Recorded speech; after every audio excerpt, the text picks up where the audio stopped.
Bakit ngayon pa nagpunta yung kolektor na yan? Naku, bilisan mo kami. Yung kolektor nandyan na. Nandyan na yung kolektor.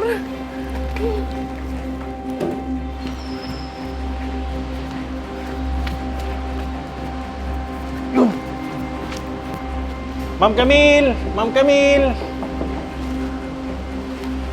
Yes, kuya. Ano yun? Andiyan po ba si Ma'am Camille? Oh, wala po, kuya. Tungkol kasi to sa utang niya eh. Due date na ngayon, ang laki na ng interest. Ako, kuya. Si ate hindi na dito nakatira kasi nakapag-asawa na ng afam. Kaya okay lang po ba? Huwag ka nang bumalik dito.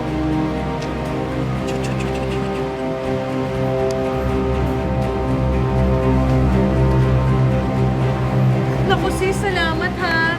Salamat kasi tinaboy mo yung kolektor na yun. Alam niya na nga, hindi ko kaya magbayad kaya hindi ako sumasagot. Tapos naniningil pa rin. Don't worry, sis. Alam mo naman, love na love kita. Getsong ko na yun. Ako na bahala sa'yo. Pagtatakpan Naku. kita palagi.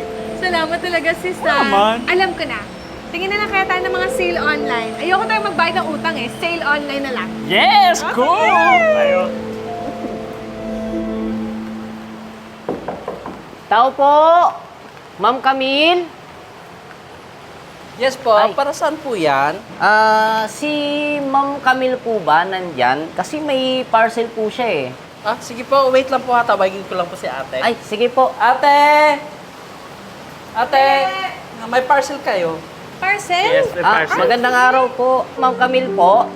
May parcel po kayo. Ito po. Ayan. Bayad na to kuya, no? Basta parcel pwede ah. Opo. Thank you po. Parcel! Parcel!